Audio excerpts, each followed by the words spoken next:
ऋषिकेश में श्रीदेव सुमन विश्वविद्यालय का 5वां दीक्षांत समारोह धूमधाम से मनाया गया। कार्यक्रम में मुख्य अतिथि उत्तराखंड के राज्यपाल गुरमीत सिंह पहुंचे।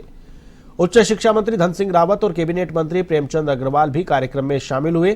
कार्यक्रम में राज्यपाल गुरमीत सिंह ने स्नातक और परास्नातक कक्षाओं के 21,230 छात्रों को उपाधि प्रदान की। इसके अलावा इन कक्षाओं में उच्चतम अंक पाने वाले 81 छात्रों को स्वर्ण पदक भी दिए गए।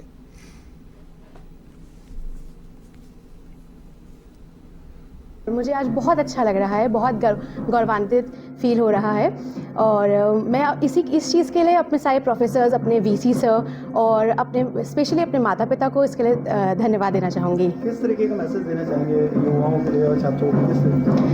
हमारी यूनिवर्सिटी इसी क्षेत्र में आगे बढ़ रही है, रिसर्च का और भी तेज़ी से काम बढ़ रहा है, तो हम चाहेंगे कि इसी फील्ड में बच्चे और आगे को मेहनत करते रहें।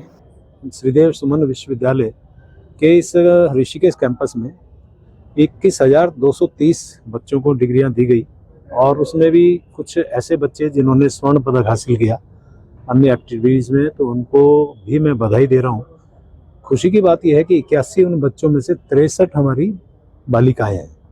तो मैं कह सकता हूं कि बालिकाओं का जो कीर्तिमान है वो लगातार बढ़ता जा रहा है, स्थापित कर रही है।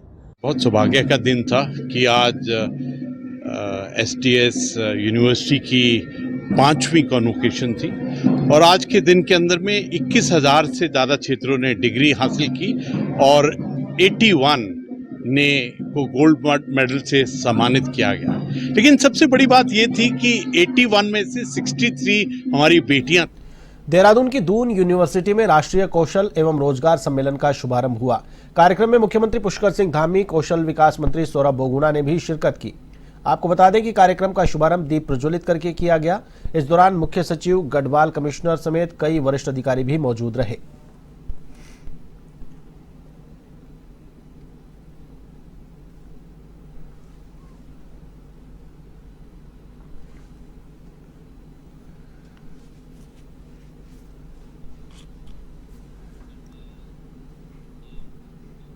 केदारनाथ विधानसभा उपचुनाव के मसले पर मुख्यमंत्री पुष्कर सिंह धामी ने कहा कि उनकी सरकार केदारनाथ धाम में विकास के काम करवा रही है। उन्होंने कहा कि प्रधानमंत्री की प्रेरणा से उनके नेतृत्व में लगभग 2,000 करोड़ से अधिक की धनराशि से केदारनाथ धाम में काम हो रहे हैं। पिछले समय जो आपदा आई थी उसके बाद से 750 करोड़ की जो योजनाएं थी वे धरातल पर उतर रही हैं। उन्होंने कहा कि लोगों ने ये मन बना लिया है कि भारतीय जनता पार्टी को केदारनाथ उपचुनाव में ऐतिहासिक जीत हासिल करवाएंगे और जो विकास के कार्य वहां चल रहे हैं उसमें भी बढ़ोतरी आएगी।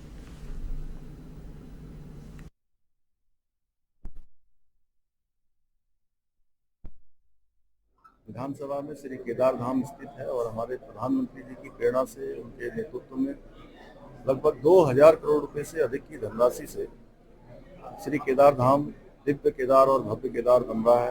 अनेक चरणों में काम हो रहा है।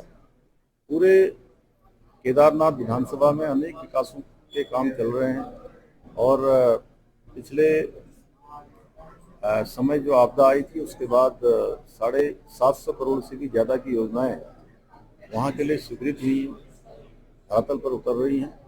अनवरत रूप से केदार धाम और श्री केदारनाथ विधानसभा का विकास कार्य आगे बढ़ रहा है। वहाँ के लोग भली भांति जानते हैं कि ये सारा का सारा काम 2014 के बाद प्रारंभ हुआ। मसूरी में इंदिरा गांधी की जयंती मनाई गई। इस मौके पर कांग्रेस कार्यकर्ता मसूरी शहीद स्थल पर एकत्रित हुए और इंदिरा गांधी की मूर्ति पर माल्यार्पण कर उनको श्रद्धांजलि अर्पित की गई।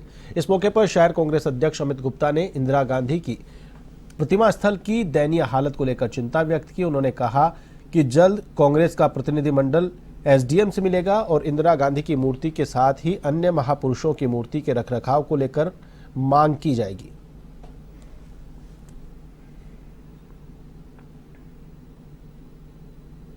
समय समय पर याद करना चाहिए और उनके बताए हुए रास्ते पर चलकर इस देश के विकास में अपनी भागीदारी निभानी चाहिए। मेरे द्वारा जब निवर्तमान अध्यक्ष उनको भी इस संज्ञान में लाया गया था कि इस चौक का सौंदर्यीकरण किया जाए या एक सुंदर चबूतरा बनाया जाए जिससे जो हमारे महापुरुषों की जो मूर्तियां हैं उनकी कहीं अवहेलना ना हो और उनका रख रखाव किया जाए और उसको देखने के लिए भी बात करी थी। उसके पश्चात मैंने ईओ को भी इस संबंध में कहा, कई बार निरीक्षण भी कराया।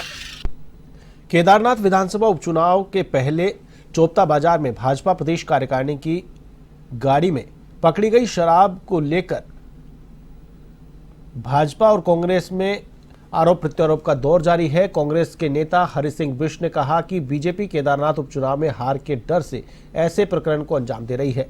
उन्होंने कहा कि बद्रीनाथ मंगलोर में कांग्रेस पार्टी ने जीत हासिल की, उसी तरह केदारनाथ में कांग्रेस पार्टी को जीत हासिल होगी। दूसरी तरफ भाजपा के मुख्य प्रदेश प्रवक्ता सुरेश जोशी ने कहा कि कांग्रेस पार्टी जो आरोप लगा रही है वे बिल्कुल असत्य और निराधार है। सस्ती लोकप्रियता पाने के लिए कांग्रेस पार्टी के कार्यकर्ता ऐसा कर रहे हैं।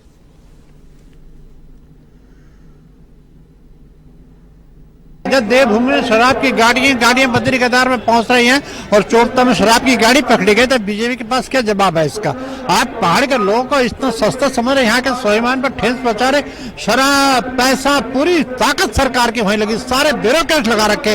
ये इनके प्रकार चुनाव जीतना जनता नहीं चाहती कि वो विकास से कोई काम नहीं हुए, तो अब ये धन बल का प्रयोग करके चुनाव जीतना चाहते हैं, लेकिन इनको करारा जवाब मिलेगा। जैसे 2 बार इलेक्शन बद्रीनाथ और मंगलौर में मिला इनको, वही केदारनाथ में भी इनको पर हार का मुंह देखना पड़ेगा। इन्होंने इस प्रदेश को लूट का केंद्र बना दिया। किसान, मजदूर, माइनॉरिटी, बेरोजगार, सब दलित बेरोजगार, एक काम धाम इन्होंने नहीं किया।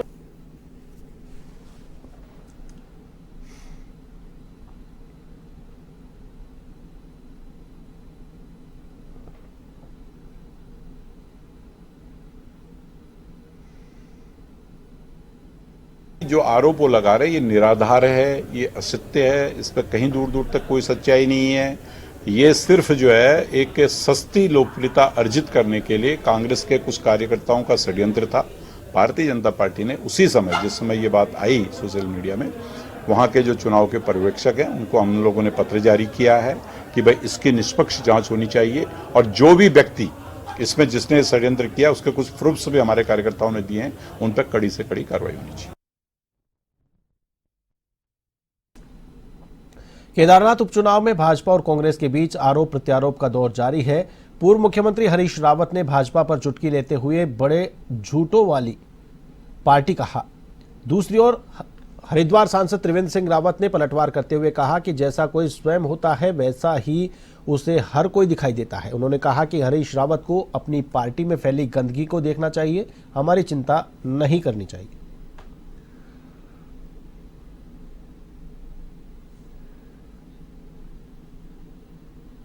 वो कहते हैं ना कि जैसा कोई स्वयं होता है वैसे उसको वहाँ पर दिखाई देता है। उनको अपनी हालत तो नहीं दिखाई दे रही है। कहते हैं एक मलयाली कहावत है एक, कि अपने दांत के बीच में जो गंदगी फंसी होती है ना, तो उसको जिसकी फंसी होती है उसको वो बदबू नहीं उसको महसूस होती, सामने वाले को महसूस होती है। तो वही स्थिति जो है वो हरीश रावत जी की है। वो अपनी मुंह की बदबू को देखें और हमारी चिंता न करें।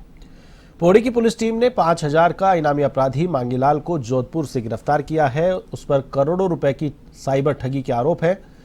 कोटद्वार की प्रियंका रावत के शिकायती पत्र पर गठित पुलिस टीम ने उसे गिरफ्तार किया है।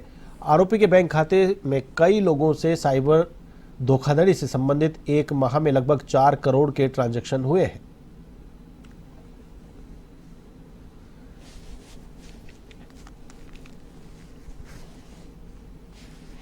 ट्रेडिंग के नाम पर, इन्वेस्टमेंट के नाम पर जो है 8 लाख रुपए की धोखाधड़ी की गई है, जिसमें हम लोगों ने मुकदमा पंजीकृत किया। मुकदमा पंजीकृत करने के उपरांत हम लोगों ने ये जांच में पाया कि एक टेलीग्राम प्लेटफॉर्म पे ट्रेडिंग के नाम पर ये टिप्स देते हैं, एडवाइसेस देते हैं और जिसके एवज में ये लोगों से पैसे लेते हैं और इनके साथ धोखाधड़ी करते हैं। उपरोक्त अभियुक्त के विरुद्ध हम लोगों ने कार्रवाई करते हुए इसके बैंक अकाउंट्स की ट्रांजैक्शंस की जब डिटेल्स देखी तो पिछले 1 माह में ये कई लोगों से लगभग 4 करोड़ रुपए की ट्रांजैक्शन इसके बैंक अकाउंट में हुई थी और हमारे जो शिकायतकर्ता हैं इनसे भी इस अभियुक्त के द्वारा पैसा लिया गया था।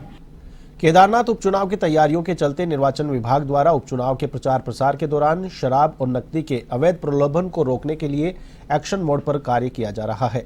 इसी बात पर उत्तराखंड के अपर मुख्य निर्वाचन अधिकारी डॉक्टर विजय कुमार जोगदंडे ने कहा कि जनपद स्तर पर 10 स्टैटिक टीम को तैनात किया गया है जो कि 24 घंटे काम करेगी। साथ ही उन्होंने कहा कि 8 फ्लाइंग स्क्वाड भी 24 घंटे लगातार तैनात रहेंगी।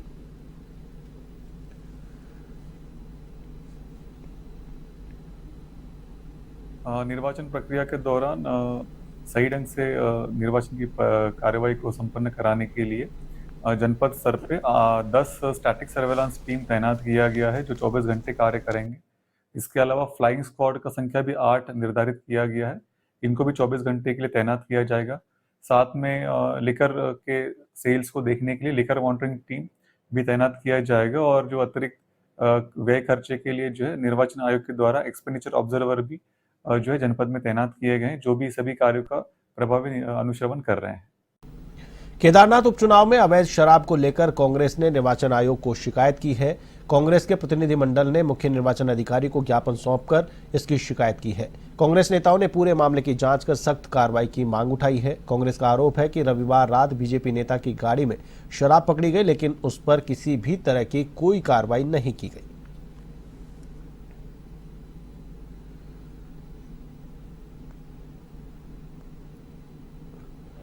उत्तराखंड के इलेक्शन कमीशन से मिलने आया था। हमारा मुद्दा केदारनाथ उपचुनाव जो चल रहा है उसको लेकर जिस तरह से भाजपा और सरकार, पुष्कर सिंह धामी जी की सरकार जिस तरह से कोड ऑफ कंडक्ट का खुला उल्लंघन कर रही है, वो सरकारी मशीनरी का दुरुपयोग कर रही है, खुला शराब बंट रहा है, पैसा बंट रहा है, साड़ियाँ बंट रही है, ढोल मंजीरा बंट रहा है और उनकी भाजपा के पदाधिकारियों की गाड़ियों में और सरकारी गाड़ियों में ये चीज़ें बंट रही है, खुलेआम बंट रही है। इसको लेके हम इलेक्शन कमीशन ऑफ इंडिया से, इलेक्शन कमीशन ऑफ उत्तराखंड से मिले थे। हमने उनको ये कहा है कि चुनाव आयोग अपनी संवैधानिक स्थिति को बरकरार रखते हुए, अपनी क्रेडिबिलिटी को बरकरार रखते हुए इन चीज़ों को रोके। पिथौरागढ़ में चल रही प्रादेशिक सेवा की भर्ती में सेना की भर्ती में शामिल होने के लिए उत्तर प्रदेश से सैकड़ों युवाओं की भीड़ हल्द्वानी पहुंची। पिथौरागढ़ के लिए बसों की पर्याप्त संख्या न होने के बाद युवाओं ने हल्द्वानी में जमकर हंगामा किया। तिकोनिया में युवाओं ने सड़क पर जाम लगाने का प्रयास किया तो पुलिस ने हल्के बल का प्रयोग कर युवाओं की भीड़ को खदेड़ा। पुलिस के बल के प्रयोग के दौरान एक बुजुर्ग महिला सड़क पर गिरकर घायल हो गई। नैनीताल रोड पर जाम लग गया तो वहीं वाहनों की लंबी कतारें लग गई। पिथौरागढ़ में 12 नवंबर से प्रादेशिक सेना की यूनिट की भर्ती चल रही है, जिसमें उत्तर प्रदेश, मध्य प्रदेश, बिहार, उड़ीसा, छत्तीसगढ़ और उत्तराखंड के युवाओं की भर्ती हो रही है, जिसकी वजह से हल्द्वानी से पिथौरागढ़ जाने के लिए युवाओं की भीड़ हल्द्वानी में उमड़ रही है।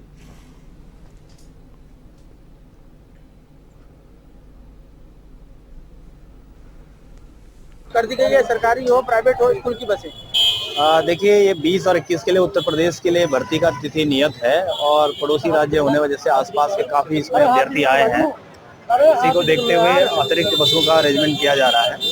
अभी रोडवेज, केमो के साथ साथ काशीपुर, रामनगर से भी निजी बसें भी यहाँ पे बुलाई गई हैं। साथ में हम लोग हल्द्वानी के जो पब्लिक स्कूल हैं उनकी भी इसमें हेल्प ले रहे हैं। उनकी बसों को भी बुलाकर सभी अभ्यर्थियों को भेज रहे हैं और हमारी कोशिश है कि हम 2 बजे तक। देहरादून की दून पुलिस ने शहर के विभिन्न क्षेत्रों में चेकिंग अभियान चलाया है। इस दौरान थाना क्षेत्रों में वाहन चालकों की एल्कोमीटर्स के माध्यम से चेकिंग की गई। चेकिंग के दौरान पुलिस ने पिछले 3 दिनों में शराब पीकर वाहन चलाने वाले 156 लोगों को गिरफ्तार किया है। साथ ही वाहनों को सीज किया गया है। पुलिस ने रश ड्राइविंग, ओवर स्पीडिंग, यातायात नियमों के उल्लंघन में अन्य 40 वाहनों को सीज किया है। 125 वाहन चालकों के चालान किए गए हैं और 82,000 रुपए का जुर्माना वसूला गया है।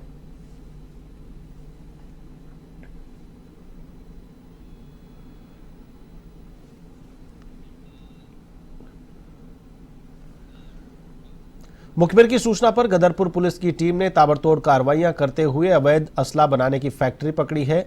पकड़ा गया आरोपी दर्शन सिंह शातिर किस्म का अपराधी है, जिसका आपराधिक रिकॉर्ड है। आरोपी ने बताया कि वह पहले भी अवैध असला बनाने के मामले में जेल जा चुका है।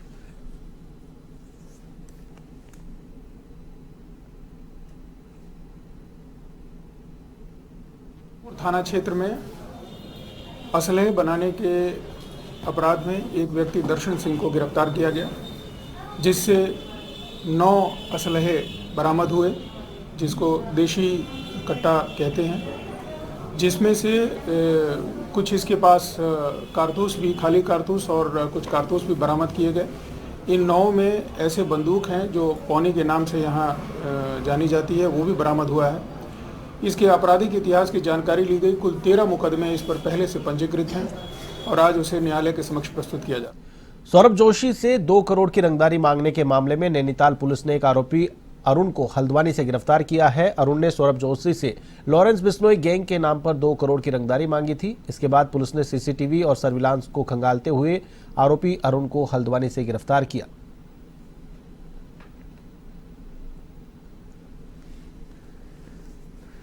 देखिए, उत्तराखंड के फेमस यूट्यूबर सौरभ जोशी को एक धमकी आई जिसमें उससे कुछ पैसे की मांग की गई और पैसा नहीं देने पर उसको और उसके परिवार को खतरा पहुंचाने की भी धमकी दी गई थी।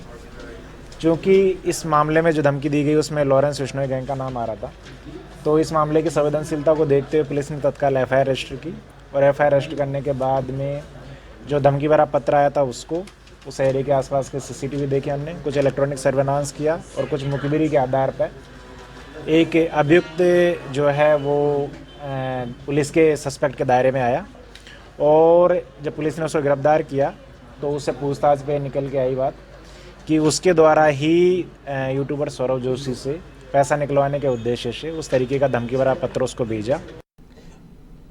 मुख्यमंत्री पुष्कर सिंह धामी ने देहरादून स्थित दून विश्वविद्यालय में राष्ट्रीय कौशल एवं रोजगार सम्मेलन का दीप प्रज्वलित कर शुभारंभ किया। यह सम्मेलन नीति आयोग, सेतु आयोग और राज्य सरकार के संयुक्त प्रयासों से आयोजित किया गया। कार्यक्रम का उद्देश्य उत्तराखंड के बेरोजगार युवाओं को रोजगार से जोड़ने को लेकर रहा। कृषि, पर्यटन और वनस्पतियों को जरिया बनाकर रोजगार के अवसर बढ़ाने पर चर्चा की गई। मुख्यमंत्री पुष्कर सिंह धामी ने बताया कि इस तरह की कार्यशालाएं प्रदेश के युवाओं के लिए बेहतर भविष्य के लिए बेहद महत्वपूर्ण साबित होंगी।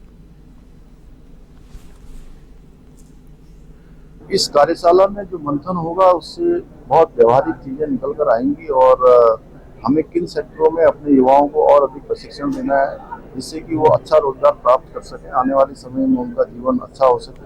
और माननीय प्रधानमंत्री जी ने जो 2015 में स्किल डेवलपमेंट का विभाग खोला था, उसके खोलने का उद्देश्य यही था, उसको धरातल पर उतारकर अधिक से अधिक युवाओं को रोजगार से जोड़ना और केवल रोजगार से जोड़ना ही नहीं, आने वाले समय में वो केवल रोजगार खोजने वाले न बने, रोजगार देने वाले बने। इस प्रकार के प्रशिक्षण के जो कार्यक्रम हैं, इस प्रकार की जो कार्यशालाएं हैं, वो इस दिशा में कार्य है उत्तराखंड के लिए कि स्किल कैसे डेवलप किया जाए और एम्प्लॉयमेंट कैसे जनरेट किया जाए, उस पर एक कार्यशाला यहाँ रखी गई है।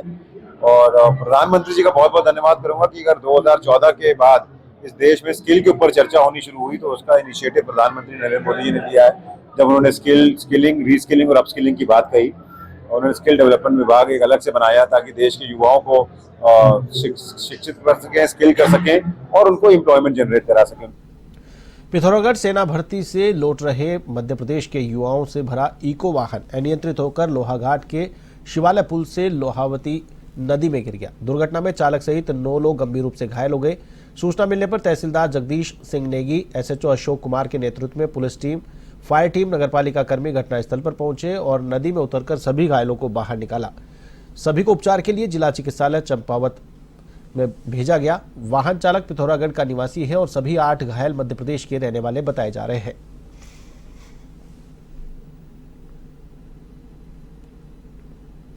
मिली थी कि कुछ लोग पैदल जा रहे हैं, तो जिस वजह से मैं खूना तक पेट्रोलिंग करके गया और देखा कि कहीं कोई पैदल तो नहीं जा रहा। वापस में लौटा तो हमारे ऋषिसर मंदिर के पुल के पास आवाज़ से आई और तुरंत देखा कि एक वाहन नीचे गिर गया है और तुरंत सभी को सूचित करके हमने रेस्क्यू किया और 9 लोग।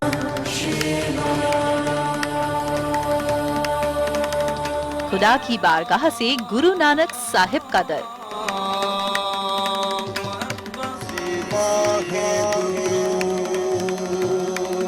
गिरिजा घर के फादर हों या अहिंसा का संदेश देते तीर्थंकर,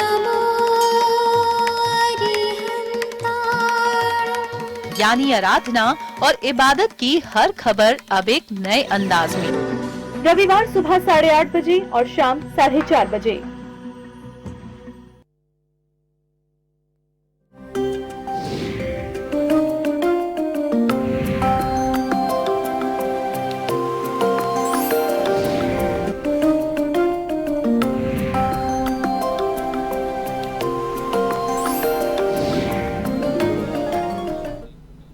ब्रेक के बाद एक बार फिर से आपका स्वागत है। खबर देहरादून से है, जहां ज्योतिष पीठ के शंकराचार्य स्वामी अविमुक्तेश्वरानंद सरस्वती ने बद्रीनाथ धाम कपाट बंद होने के बाद देहरादून पहुंचकर प्रवचन किया। इस दौरान उन्होंने जम्मू कश्मीर से हटाई गई अनुच्छेद 370 के संबंध में अपनी बात रखी। क्या कुछ कहा, आइए आपको सुनाते हैं।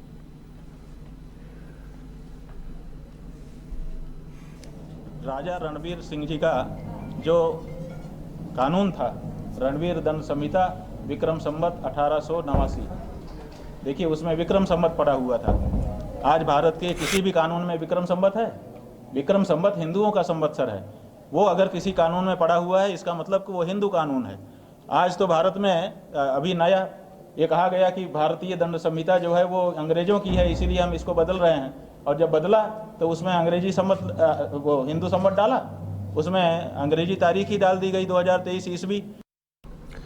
मूल निवास भू कानून संघर्ष समिति ने 26 नवंबर से आमरण अनशन का ऐलान किया है। समिति के संयोजक मोहित डिमरी शहीद स्मारक देहरादून में आमरण अनशन पर बैठेंगे।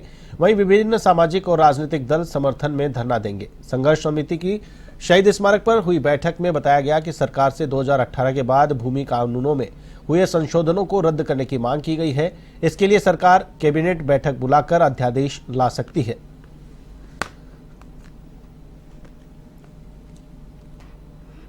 प्रदेश भर में भूमि कानूनों के प्रावधानों के उल्लंघन के करीब 430 मामले अभी तक सामने आए हैं। इनकी संख्या भी और भी हो सकती है। हम सरकार से मांग कर रहे हैं, जिन लोगों ने भी अवैध तरीके से यहाँ पे जमीन खरीदी है, उनके खिलाफ कठोर कानूनी कार्रवाई होनी चाहिए। इसके साथ ही साथ उन ब्यूरोक्रेट और नेताओं की जमीनों की भी जांच होनी चाहिए, जिन्होंने अवैध तरीके से यहाँ पर संपत्तियाँ अर्जित की हैं। ऐसे बहुत सारे ब्यूरोक्रेट हैं, बहुत सारे नेता हैं, जिनके पास उत्तराखंड की बेतहाशा ज़मीनें हैं, लेकिन उनकी अभी तक जांच नहीं हो पा रही है।